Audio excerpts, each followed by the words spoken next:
Hare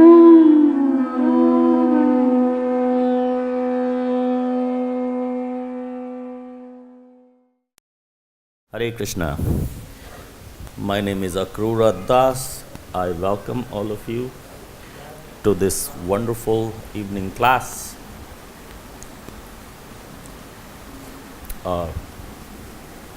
Which is usually a Bhagavad-Gita class, and today we've been asked to do what? Keeping Srila Prabhupada in the center. So I'm going to show you a slideshow, and it's like a seminar, it's like a discussion, it's like interactive, and we will go through the need of why we should keep or try to keep Srila Prabhupada in the center, and how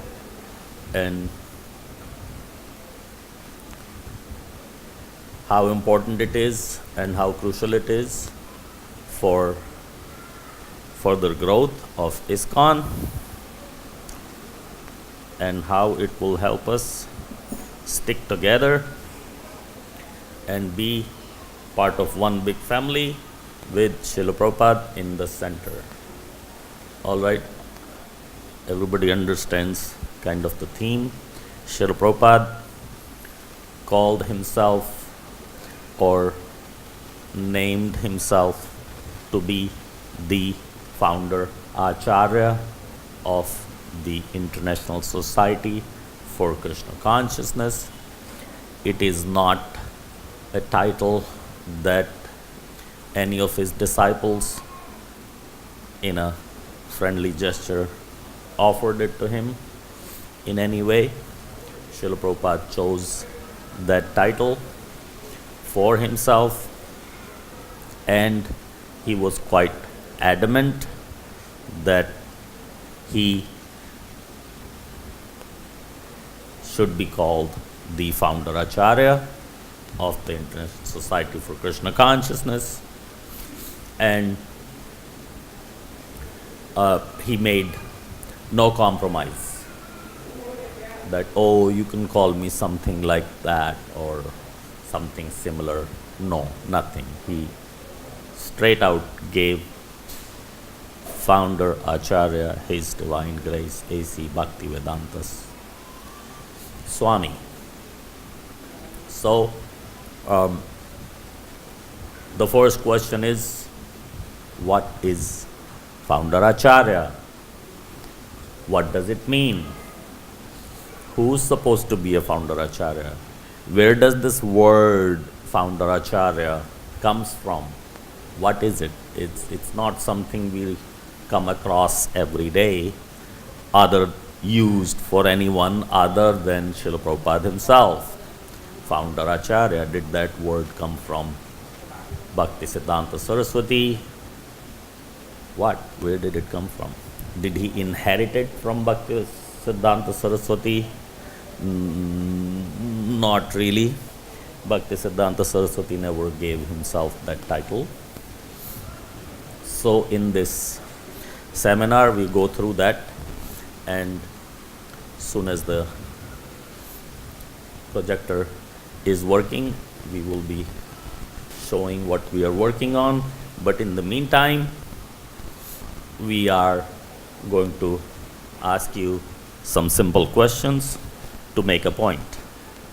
How many of you remember or know the name of your grandfather? Some don't remember the name of their grandfather. What about great-grandfather? How many of you remember the name of your great-grandfather? Nobody. Nobody even remembers the name of their own great-grandfather. Of course, we are not this body and so on and so forth, but we learned that later. It's not that we were born with, self-realized from inside that, okay, I don't have a father, I don't have a mother, Krishna is my father, he's my mother, and so on and so forth. We joined Krishna consciousness later. So all of this self-realization, the Atma Sakshatkar, came later. We should know the name of our great-grandfather or the great-grandfather of this body. So the point we're trying to make is that as the generations go by, they don't relate to the older generations as much. They are not so concerned. They are forgotten. We have forgotten. We have never cared to know even the name of our great-grandfather, let alone knowing so much about our great-grandfather. So, we are afraid in one way that one day this may happen to Srila Prabhupada also. May. And that would be terrible, because Srila Prabhupada is the glue that holds us together. Today, it doesn't seem like a problem. We're jumping up and down, chanting Jai Prabhupada all the time, and Prabhupada Guru Puja and Prabhupada books and all of these things are well and good. Right now, there is no need to panic that, oh, we have to do something and we have to do it now. But we can see down the road when we have, right now, we have disciples and grand disciples of Srila Prabhupada. We have some great grand disciples. Some of his grand disciples are initiating, very few. So we have a very negligible amount of great grand disciples of Srila Prabhupada. So that's only 3 down. So what would happen when 2 more generations go by? Then Srila Prabhupada for them will be the spiritual master of my spiritual master, of my spiritual master, of my spiritual master. It will be like very long list.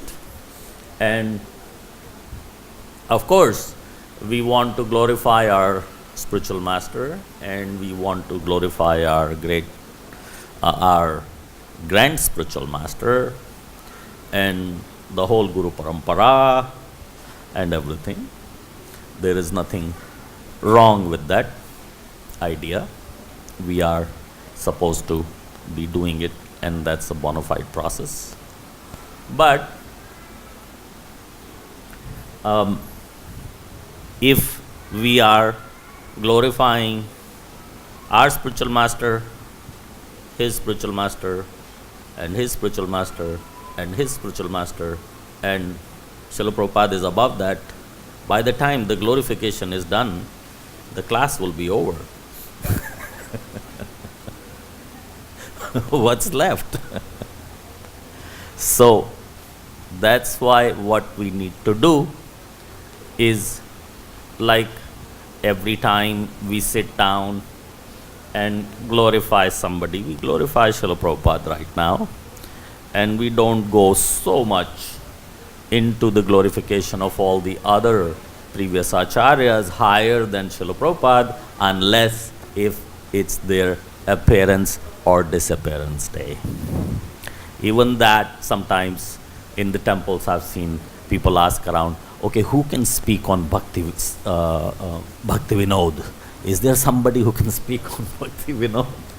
It's not that devotees are not so readily available to even speak on Bhakti Vinod. So down the road, that could happen, that a temple president or a temple commander is running around looking for, okay, who can speak about Srila Prabhupada? Is somebody able to glorify Srila Prabhupada around here? And that would be not such a pretty picture, because he is the founder Acharya, and that's how he wanted it to be. This is his ISKCON. It's not anybody else's ISKCON, for so many reasons that Krishna gave all the time. Also, that he really had no help. So Krishna wanted him to be the one and only one, and no parallel. Nobody is parallel to Srila Prabhupada. And it seems like that's what Krishna wanted. That's why he had no help. He went all the way to America completely alone, with really no money, no resources, nobody to back him up. Yes, you go, we're there behind you. Anything you need, anytime, just call us and we'll send your way. There's nobody. So Srila Prabhupada understood that Krishna wants him to do what Krishna is making him do. So, does everybody understand the concern now? Understand the concern? So, that concern is so grave that it practically can make or break ISKCON. Because the disciples down here, they have so many gurus above. They don't really like so much to glorify other parallel gurus to their own guru. And then there are so many gurus above. But the only one of the above third line guru is their guru's spiritual master. So they don't like to enjoy very much seeing the others being glorified as much as the one who is directly the guru of their guru. So now you can see that it can be very difficult to give a class around here. And the only thing that we would agree upon is, if I sit here and glorify Srila Prabhupada, then everybody is happy. That does not make anybody unhappy. We want to keep it that way. But how are we going to do it? Because we are going to have a natural tendency to glorify our own guru. Okay, let's say we can curb that. But then there is a super guru who is the guru of my guru. I want to glorify him. And he is not the guru of your guru. You may not enjoy my class as much. That would make fractions. Okay, who's giving the class today? That Prabhu? No, I'm not going. Because he is the disciple of the disciple of the disciple of the other guru. And so we don't want factions. We want one ISKCON, united ISKCON. So for that reason alone is crucial for us to not only have Srila Prabhupada in the center, keep Prabhupada in the center so that everybody is happy. It's a happy medium. So the GBC recognize that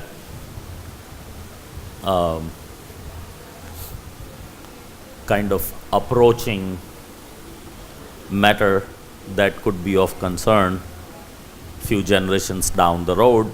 We say a few generations, it seems like a very long time, but it's not.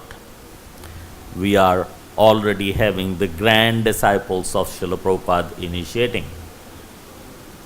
So that is, if Srila Prabhupada is one, his disciples are two, grand disciples are three, the fourth generation is already coming up in a very small way, but that is the one that's going to grow. We are the ones who are going to be going down. So when you have that generation looking after everything, giving all the classes, making all the decisions for ISKCON, they will be. So they may be making decisions according to what they feel is right thing to do for the movement that they are leading at that time. Who is going to come back? Which one of us is going to come back and check on them? No. Go back. None of us are going to come back. None of us can promise to come back and check on that. But we can check on that now, while we're still here.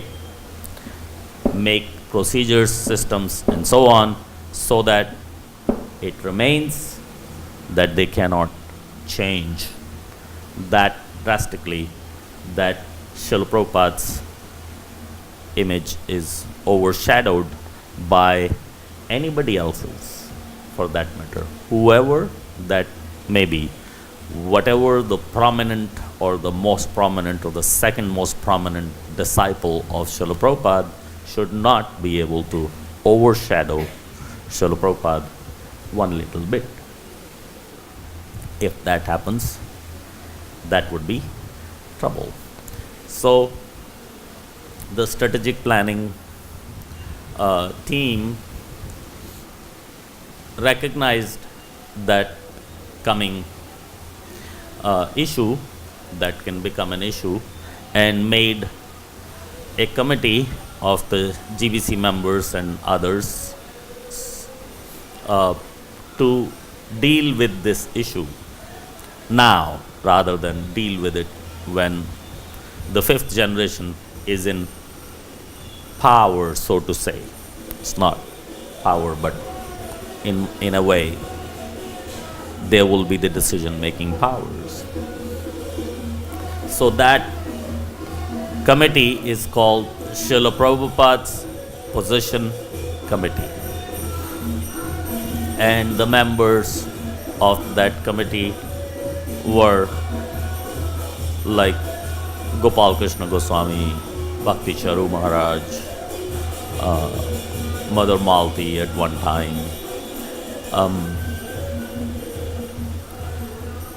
Ravindra Swarup Prabhu. Many of you know Ravindra Swarup Prabhu. Very, very senior devotees, big leaders in ISKCON are members of this, were members of this committee, and they produced a document. For one, this document is called Founder Acharya,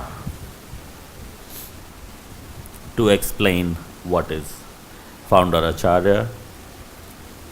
So this document first goes into the origin of the word Founder Acharya, because a word can mean a lot if you know what it means, and if you don't know what it means, it could mean a lot but doesn't mean anything to you. It doesn't mean very much to me if I don't know the meaning.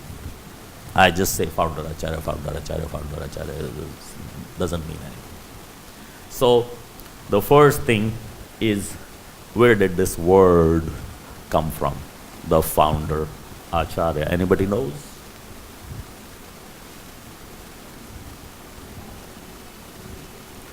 Yes?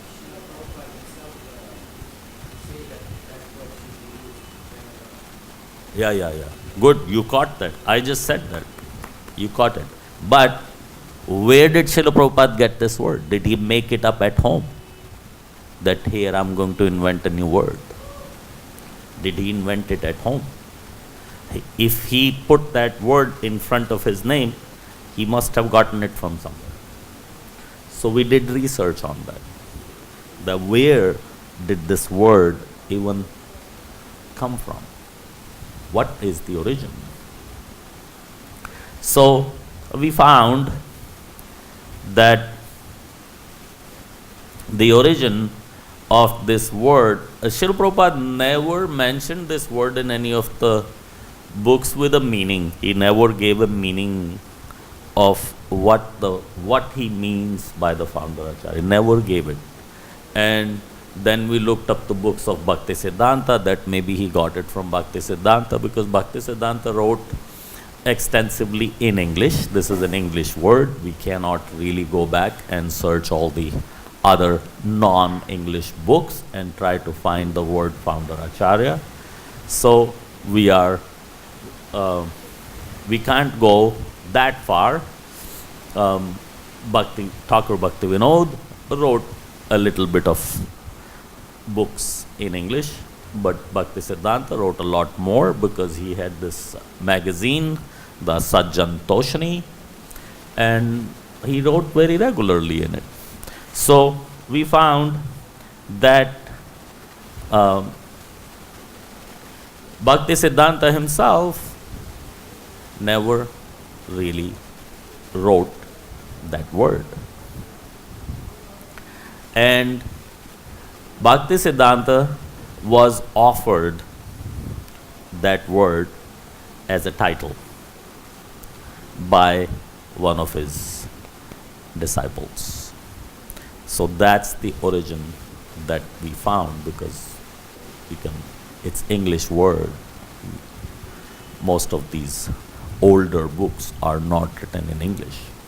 Like the acharyas never wrote in English. So we found that there is this Prabhu called Nishikant Sanyal. Nishikant Sanyal was a godbrother of Srila Prabhupada, a very, very brilliant, scholarly godbrother of Srila Prabhupada. He wrote the book called Shri Krishna Chaitanya. Shri Krishna Chaitanya was written by him in English. I'm going to give you a little bit of understanding of Nishikant Sanyal, because you want to know who is this person, why is he so important, why are we taking his word so highly, why do we accept him?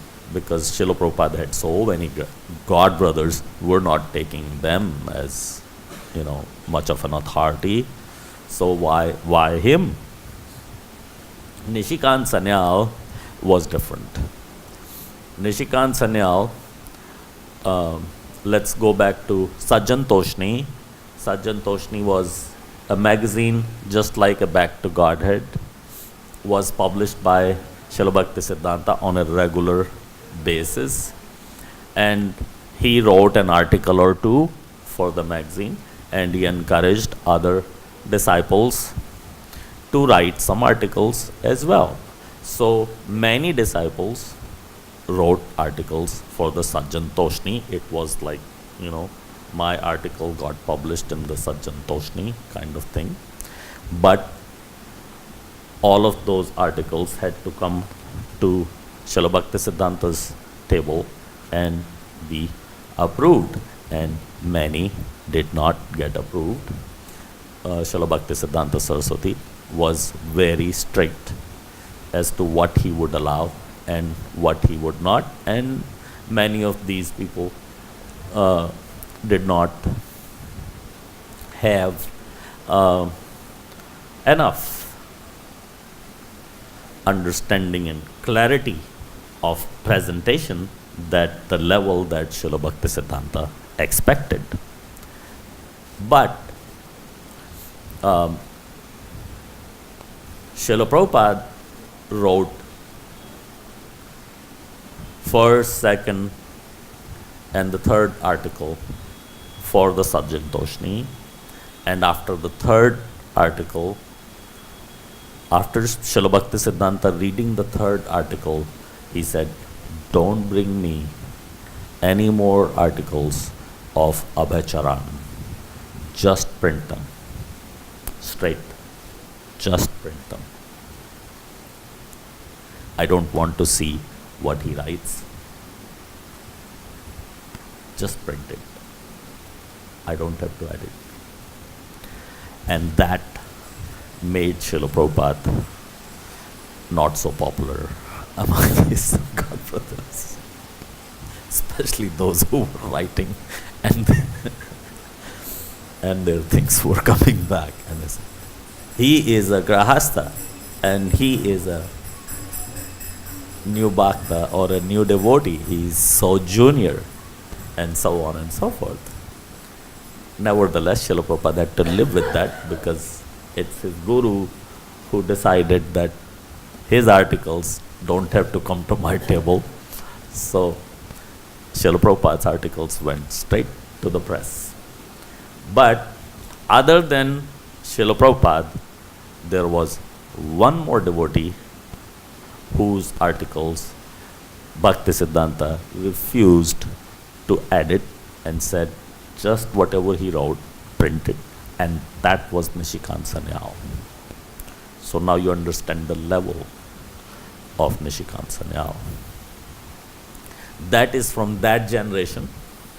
But then in the generation of our Prabhupada disciples, the book that Sri Krishna Chaitanya book was written is like that fat big book, all about the life of Lord Chaitanya, teachings of Lord Chaitanya, everything combined into one. And it was written in English, just straight English, no translation. He wrote it in English and published it in English. And that was the first book, like a full book format, bigger than this, written on Chaitanya Mahaprabhu, straight in English, not translated, written in English. And one of these books was found in one of the London libraries by one of Srila Prabhupada's disciples. It's a very rare book. If anybody can find it anywhere, grab it, please grab it right away. Because in the early 70s, Srila Prabhupada said right away, grab that book, get hold of it. It's very authoritative. We need that book. By then, he had already almost finished the Chaitanya Charitamrita, and of course, he had finished the teachings of Lord Chaitanya before that. So it did not help Srila Prabhupada any. Maybe he should, if he found that book beforehand, Srila Prabhupada would have decided, okay, Sri Krishna Chaitanya is here, because that's what he said later. He says, very authorized, very authoritative, grab that book, and he himself wrote about Nishikant Sanyal and praised him, which he did not do for many of his godbrothers, as we all know. So that is Nishikant Sanyal. So you understand. So we're going to show you all this, but we don't have the slideshow working. here is what Srila Prabhupada wrote. Quote, I am glad to learn that Donald has purchased Professor Sanyal's book, Shri Krishna Chaitanya. Late Professor N.K. Sanyal, that's Nishikant Sanyal, was my godbrother, and his book, Shri Krishna Chaitanya, is approved and authoritative. Keep it very carefully. We may publish it in the Back to Godhead, some articles from that book. It will help us great deal because my spiritual master has given his approval to this book. Keep it carefully, and when I return, I shall see to it. Srila Prabhupada himself wanted to see that book. I don't have a record here of if he actually got to do that or not.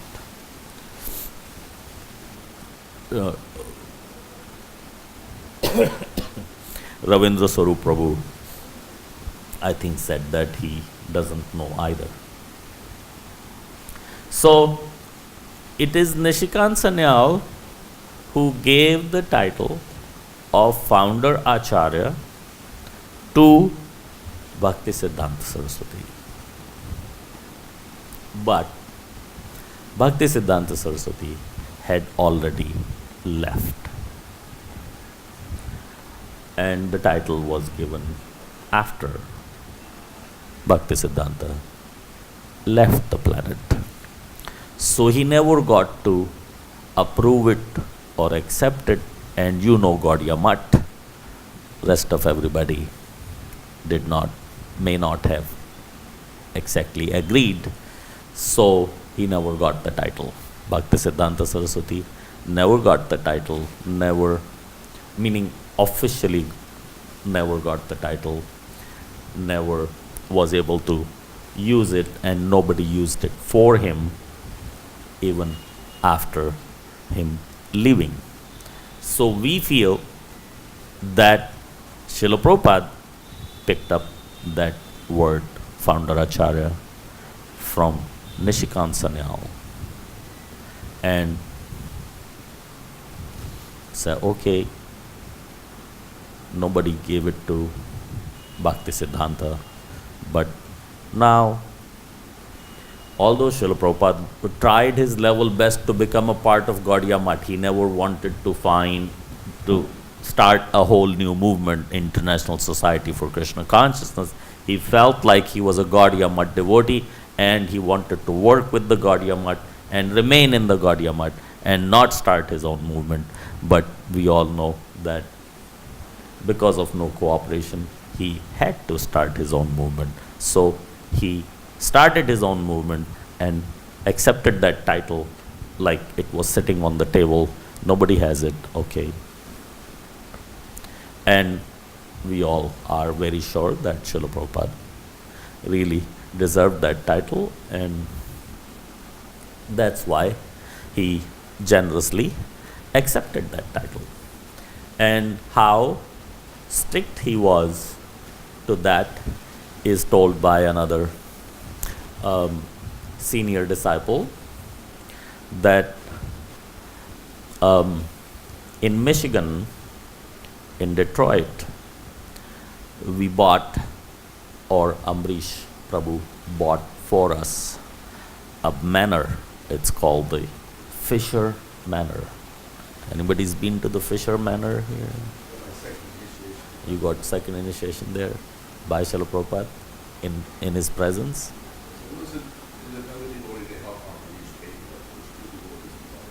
Oh, okay. Not in person.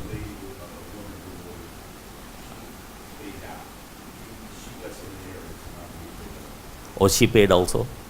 And Amrish paid the rest of it? Okay. Oh, good. So, that Fisher, it's called Fisher Mansion.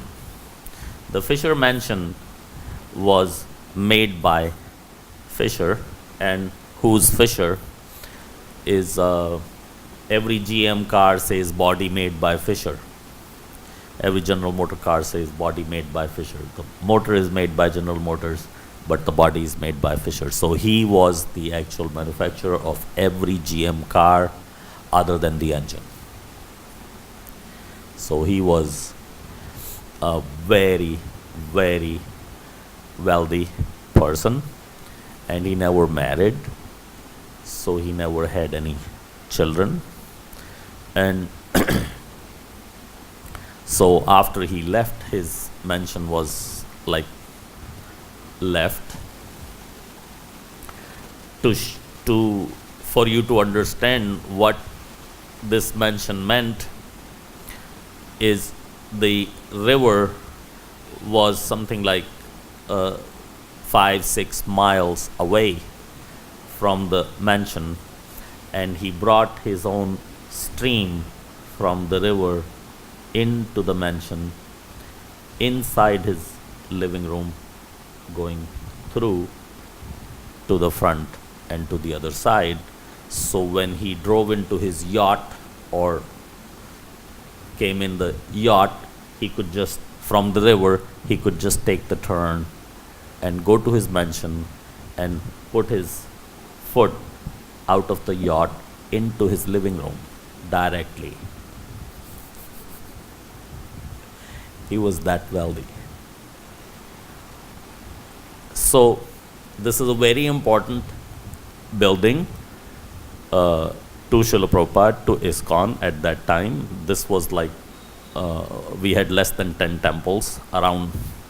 We're just about in two figures, and no temples we had at that time were anything substantial. This was substantial.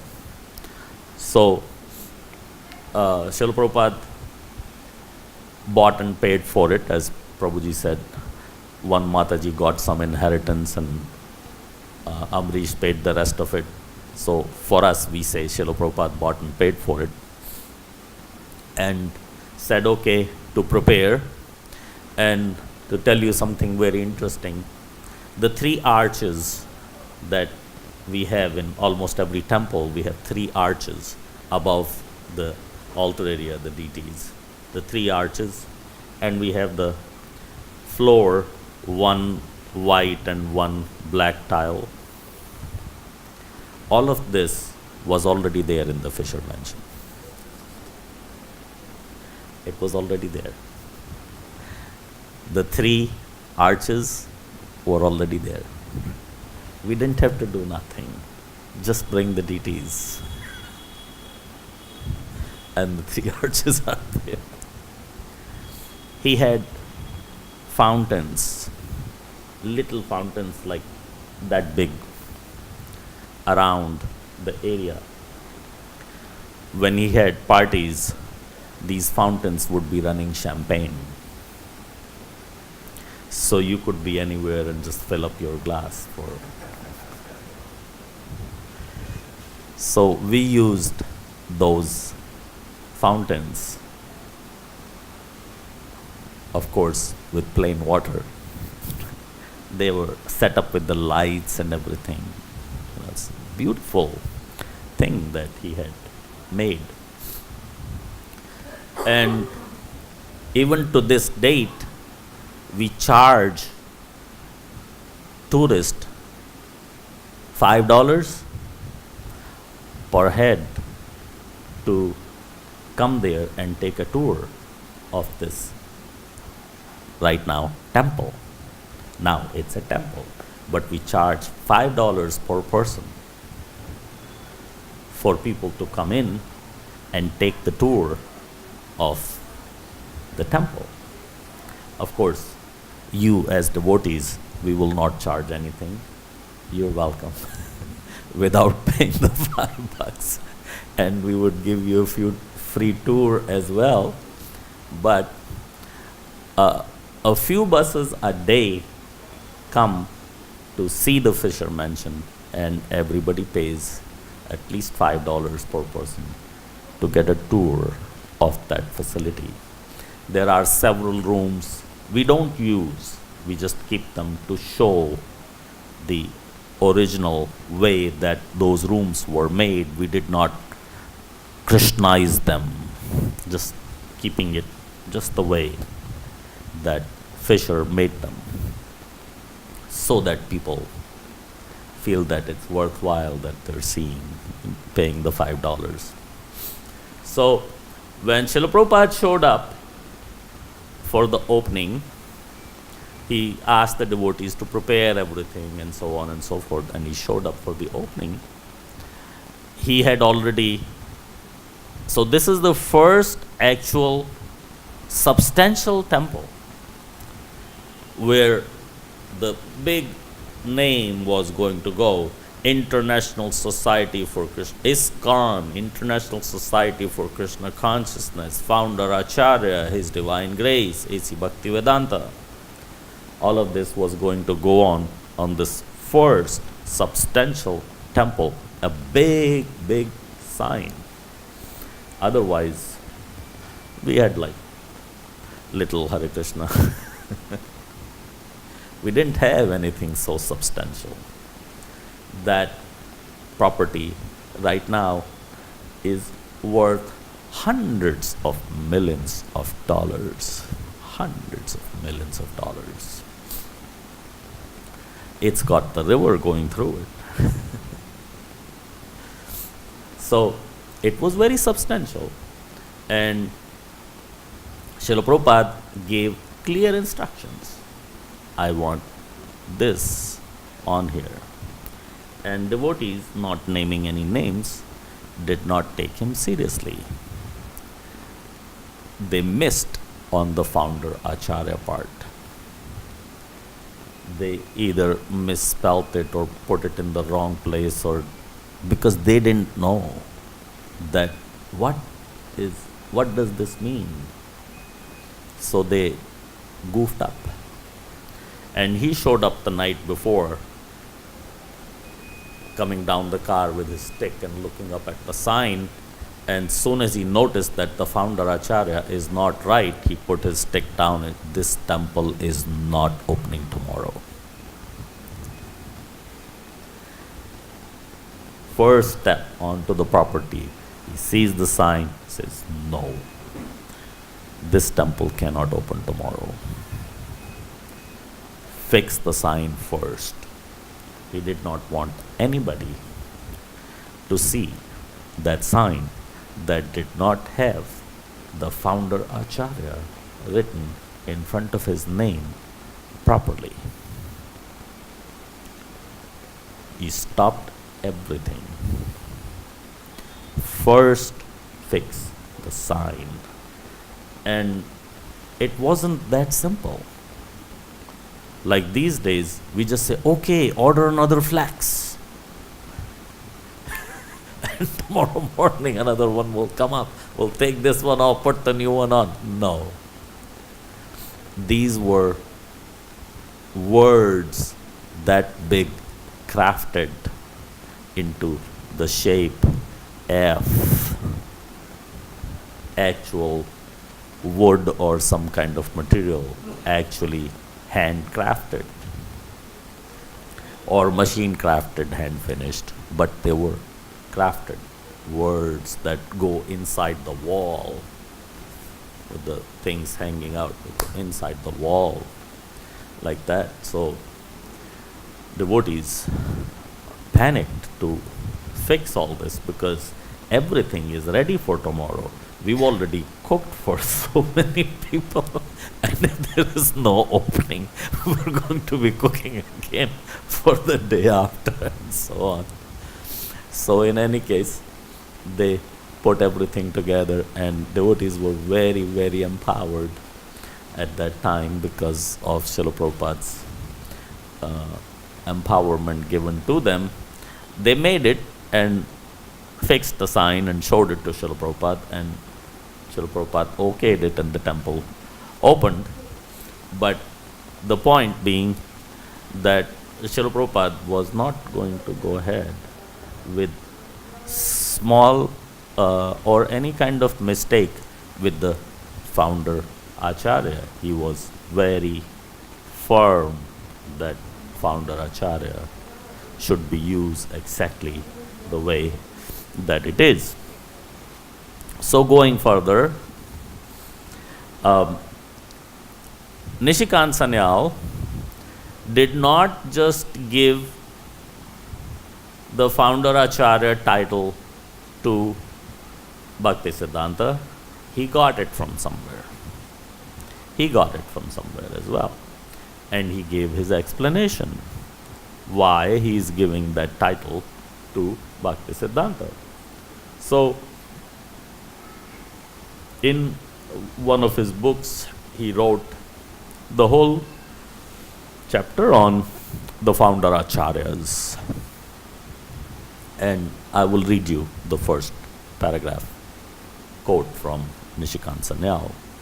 The contributions of Vishnu Swami, Nimbarkacharya, Ramanuja, and Madhva, the founder acharyas of 4 Vaishnava communities, sampradayas of the present day, to cause of theism, are so valuable and so necessary to know for a proper understanding of theological position of Sri Chaitanya that we shall close our brief survey of historical trend of theistic thought with a short account of the system of 4 great Vaishnava acharyas who preceded Sri Chaitanya.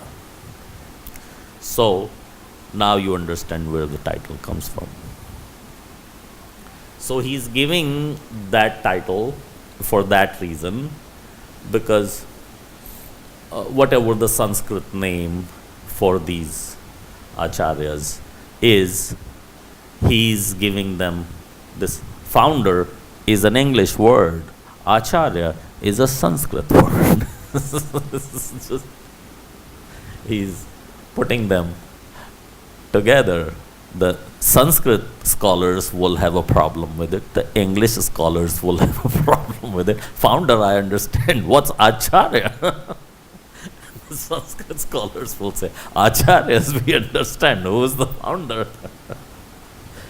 So, he is first giving that title to the 4 Vaishnava Sampradaya that we call Acharya, but so are all of the Acharyas below are also Acharyas. So, what is to say that Nimbarkacharya, for example, is the Acharya for the Nimbark Sampradaya? If you call him Acharya and everybody else Acharya, then it's where is the distinction of Nimbarka in the Nimbark Sampradaya? If he is Acharya, okay, tomorrow I come in, I am Timbark Acharya, and now the whole thing is now changed to Timbark Acharya. So, he made the title completely distinct,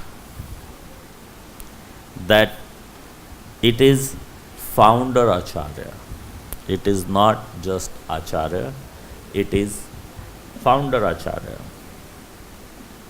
Then he also gave his understanding and his reasons for giving this title to these personalities. He gave 3 reasons. I was going to show you, but I will read you. It is like a definition of the word founder Acharya. And the definition comes with 3 attributes, that what meets these 3 attributes is founder Acharya.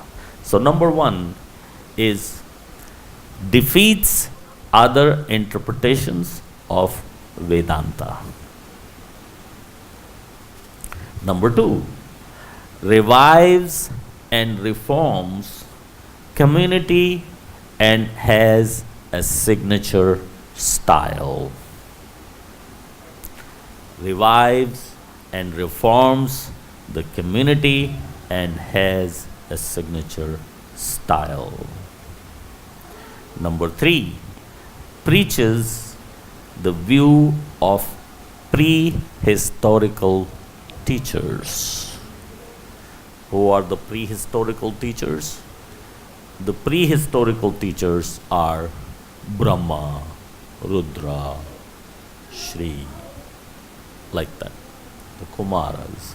These are prehistorical teachers. So, in the third one, he's confirming that it must be in the Shrankala, in the proper Sampradaya. It's not just coming from me.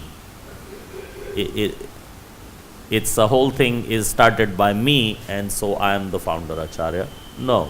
Founder Acharya, a bona fide founder Acharya, has to be completely based on one of these 4 prehistorical teachers, should be able to defeat the other interpretations of the Vedanta, and he should be a reviver and a reformer of the community and should have a signature style that, yes, this is it. Meaning a substantial number of followers and so on. So one can say these days many grand disciples are claiming, oh, my guru has more disciples than Srila Prabhupada. But really, are they disciples of your guru? Are they really disciples of your guru? Or they came to Krishna consciousness because of Srila Prabhupada? Really? So, there are many things that ISKCON or GBC are doing to keep it that way, such as a limit on how many non-Srila Prabhupada books your Sankirtan department should be selling. We have set it in a friendly way. 95% of the books sold by your Sankirtan department should be Prabhupada books. In the rest of the 5%, you can sell the books of his disciples. And like Guru Puja in every temple in the whole world, with Srila Prabhupada and Srila Prabhupada only in the center, but nothing else. Not half here, half there, nothing like that. So many things. And we want to bring in more. So, you understand that the origin, where did the word come from, who brought it in, what explanation he gave, who he gave the titles to. So, in the 1,000 year ago, almost 1,000 year ago history, he's giving the same titles to the 4 Sampradaya Acharyas, and for the present time, he's trying to give it to Bhakti Siddhanta, but Srila Prabhupada is generously and rightfully, deservingly accepting that title. Any questions so far? Any questions so far? Okay. So, further, Lord Chaitanya Mahaprabhu also recognized the 4 acharyas and took the teachings from each one to come up with his own new philosophy called the Achintya Bheda Bheda Tattva, to bring everybody together and say, okay, we should all be able to agree upon this.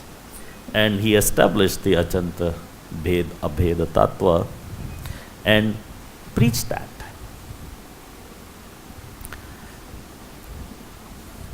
Another quote from Nishikant Sanyal: the systems of Sri Vishnu Swami, Sri Nimbarkacharya, Sri Ramanuja, Sri Madhva mark the revival of Vaishnavism traceable to the prehistoric records, because they revived and re-established the same principles coming from the back and propagated them so much. That's why they deserve that title, and for that reason he thinks that Bhakti Siddhanta also deserves that title. They embody the reverential worship of Vishnu.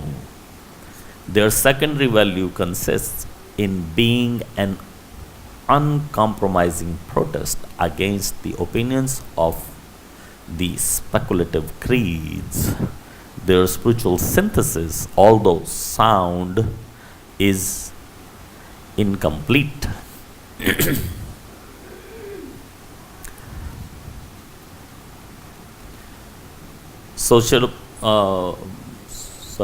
Chaitanya Mahaprabhu establishes the Achintya Bheda Bheda Tattva, and the 6 Goswamis are the next big names to propagate that.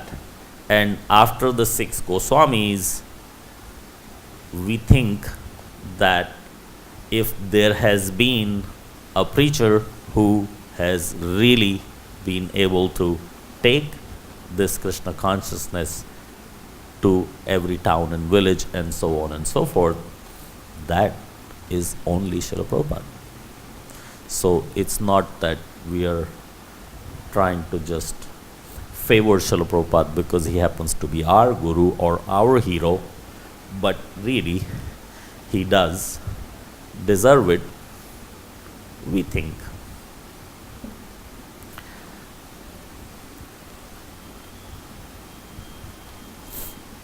Srila Bhakti Siddhanta never used the title, and he was given the title twice by Nishikant Sanyal in the Harmonist magazine in 1930 and also in the 1936. The Harmonist and the Sajjan Toshni, the same magazine. And it was given to him when he opened the Bagh Bazaar temple. Bagh Bazaar temple, everybody knows the Bagh Bazaar temple, no? Bagh Bazaar temple is the biggest Gaudiya Math of that time, and probably today also the biggest temple that they have in Calcutta. So Bhakti Siddhanta Saraswati bought this big property and a huge temple was constructed. And for that temple, he actually moved his head office from his headquarters were in Mayapur, but when he got the Bagh Bazaar temple, became really substantial. He moved his head office, headquarters from Mayapur to Calcutta. So after the opening of this temple, the Gaudiya Math became something really substantial. Because most of these places, they have the temples very small little places, like the Gaudiya Math, the first Gaudiya Math temple Bhakti Siddhanta opened in Vrindavan was the Imli Tala. Everybody's seen Imli Tala? You haven't seen Imli Tala? It looks substantial now, but the time when he made it, even I remember seeing it that way in 1980s. The whole temple was the size of this room. The temple. There was an ashram as well, but ashram had like 6 rooms in it. So these were very small, although Bhaktisiddhanta established 64 temples, but none of the temples, materially speaking, were so substantial. Bagh Bazaar was. So it was like a big step up from where we were. Maybe the Fisher Mansion was a big step up for us. Before the Fisher Mansion, our temples were also like this size here, there, somebody's basement, somebody's ground floor.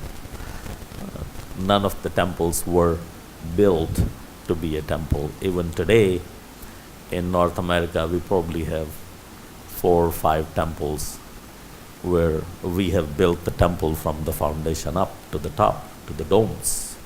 Other temples are modified, other buildings to be a temple. And they are operating as a temple for close to 50 years now. So they are very much a temple, but they were never built to be a temple. So that would be something substantial.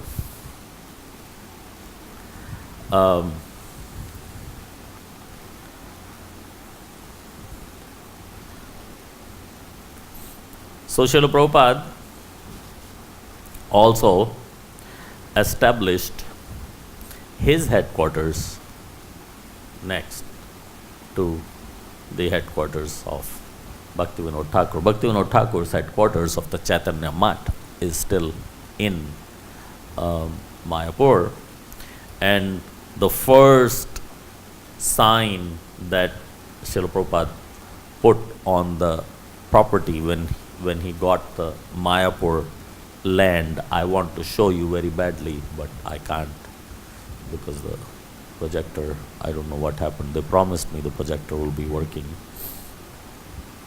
So on this big sign, Srila Prabhupada had written, ISKCON, International Center at Lord Chaitanya's birthplace, Sridham, Mayapur. Then International Society for Krishna Consciousness, and in very big substantial words, Founder Acharya, His Divine Grace, A.C. Bhaktivedanta Swami Prabhupada. So, and that's the sign he put up just in front of his little kutia, where you see the little hut where Srila Prabhupada lived. He put that right on the road, that here is another arm of the Gaudiya Math, or the Brahma Madhva Gaudiya Sampradaya, and here I am the founder Acharya, and this is my kutia, this is my address, come and see me. And many came.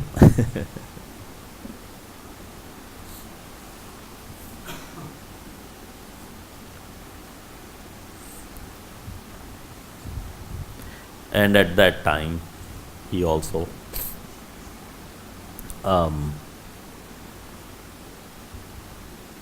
decided that a temple of Vedic planetarium should be there on that land. So the second time Nishikant Sanyal published the name Founder Acharya was in 1936, and that was shortly before the disappearance of Bhaktisiddhanta Saraswati. And here is from the second time publishing what he wrote about the founder Acharya. I'm just going to read it to you. The spiritual head of the Gaudiya mission. The Gaudiya Mutt is instrument and counterpart of His Divine Grace, Paramhansa, Paribrajak Shri Srimad Bhakti Siddhanta Saraswati Goswami Maharaj. It lives and moves and has its being in the founder Acharya. So in simple words, the Gaudiya Mutt actually stands for Bhakti Siddhanta. So similarly, ISKCON stands for Srila Prabhupada. So that's what we are trying to not only establish, again, it is kind of established for now, but we already see that the generations to come, that may not go, because as we asked, how many of you remember the names of your great-grandfather? Nobody raised their hand. Nobody even remembers the name of their great-grandfather. So there is a possibility that we could maybe we won't relate to Srila Prabhupada anymore. So we're doing this effort that we want non-Srila Prabhupada disciples to also relate with Srila Prabhupada. And we want to hear their feelings and give them a platform to write to Srila Prabhupada, write about Srila Prabhupada, write about what relationship they feel that they have with Srila Prabhupada. Because if they don't have that platform, like all of these books that are full of Vyas Puja offerings and everything else, only Srila Prabhupada disciples are allowed to write, not even all Prabhupada disciples.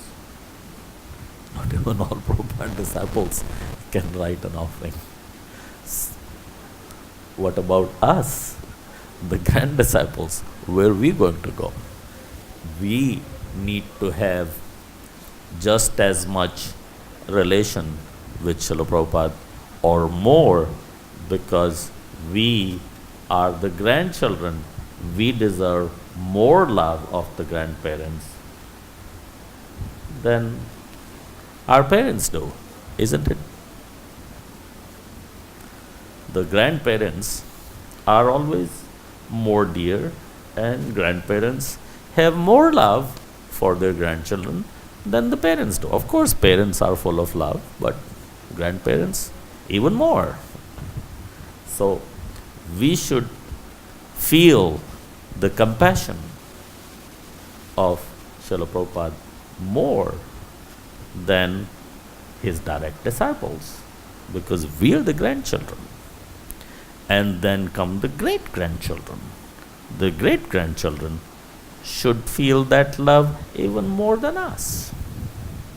So that's the direction we want to go, rather than going in the regular family direction that we don't even know the name of our great-grandfather, or somebody knows, we say, okay, what about the father of your great-grandfather?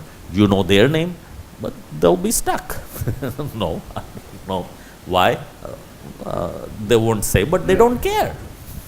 They won't say, I don't care, but they don't care. If you don't even care to know the name, how do you care? You don't. So, going further, in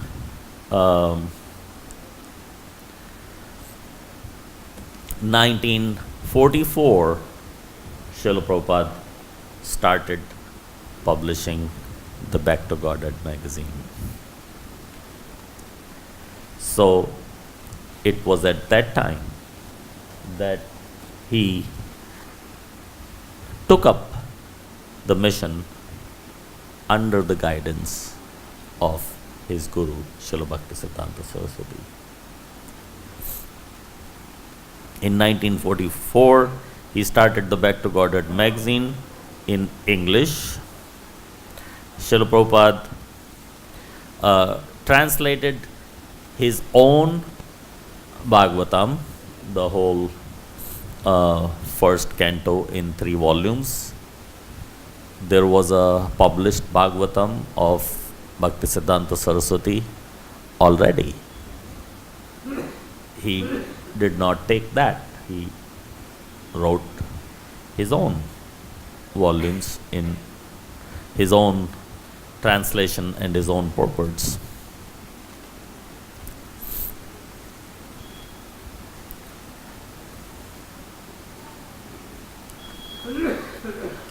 Srila Prabhupada wrote many letters to invite cooperation from his god brothers and who were in charge of so many fractions of the Gaudiya Math. And we all know what happened to the Gaudiya Math and how they are all divided. And we don't want to see ISKCON divided in that way. We know that Bhaktisiddhanta didn't want to see Gaudiya Math divided in that way. But it did. And we all know that Srila Prabhupada didn't want to see us divided in that way. So we already have straight example from our parent organization of this faction, because one acharya, there's so many acharyas under, and then there are so many acharyas under them, so it just all becomes convoluted if we are not focused on the top, the founder acharya. So that's why we introduced the IDC. One of the big reason of introducing the ISKCON disciple course was that we wanted the next generation coming up to know clearly that your real guru is Srila Prabhupada. And of course, you need a living guru also, and you need somebody to connect you to Srila Prabhupada. So that's why the need of a living guru is fulfilled, the connection to Srila Prabhupada is fulfilled. And the problem with taking direct initiation from Srila Prabhupada is Srila Prabhupada has no right to refusal. You say you're a disciple, you are, even if Srila Prabhupada is not accepting. So that's why one of the reasons that there is a living guru who will accept you or not accept you, but if they accept you, then that connects you to Srila Prabhupada. So what we are doing, accepting the living gurus, is a formal connection to Srila Prabhupada, is what is our process. We are not calling ourselves Srila Prabhupada's direct disciples, but in a way we are disciples of Srila Prabhupada only. Srila Prabhupada is the preeminent Shiksha Guru of everybody in ISKCON, and we want to make that it always remains that way for the time to come, so that will give us reason to be together, stay together as one ISKCON.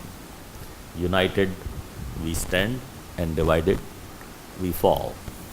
The story of the one stick and a bunch of sticks. So we want to be bunch of sticks together, so nobody can break us if we go into fractions. We can be really easily broken. Cooperation is bhakti. When you do something, this is Srila Prabhupada's part of Srila Prabhupada's lecture, just one sentence. He gave this lecture in Seattle in 1968. He said, when you do something in cooperation with the Lord, that is called bhakti. Bhakti is in cooperation. So, in a nutshell, to wrap up for now, the founder Acharya is originally used for the four Sampradaya Acharyas, and the purpose of using that word is to establish that these founder Acharyas, they defeat other interpretations of the Vedanta, revive and reform the community, and have a signature style, and they preach the view of the prehistorical teachers, not their own view. Use of Bhakti, of the founder Acharya word by Bhakti Siddhanta and Srila Prabhupada, that the title was actually offered to Bhakti Siddhanta, who did not accept it, did not take it, did not use it, but Srila Prabhupada accepted it and used it, and not only used it, completely, firmly insisted that that title must be used for him.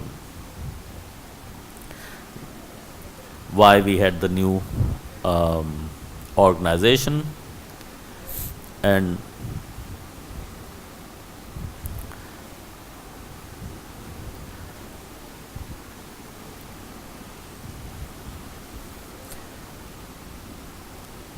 the benefits that we have tried to discuss, I will just quickly go over them in point form, and we can discuss any if there is, but I'll just go over in the point form.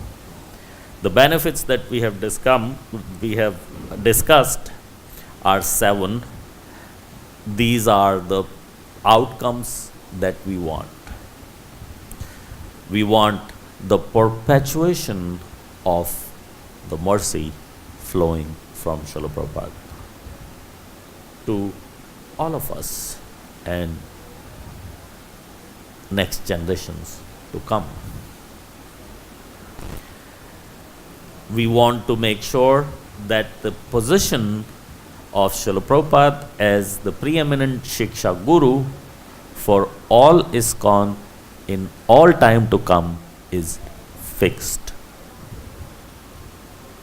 Number 3, the integrity and unity of ISKCON must be secured before we pass on to the next generation. Number 4, the teachings remain consistent, not watered down, not my opinion, that person's opinion, the other person's opinion. No. What is the opinion of Srila Prabhupada? This is the opinion of Srila Prabhupada, then this is the opinion. Not a, oh, by the way, my guru says such and such. I don't want to name anything or give any examples, but it's already happening. Oh, my guru's opinion is such and such. And when you give them, but this was Srila Prabhupada's opinion, but my guru's opinion is. different.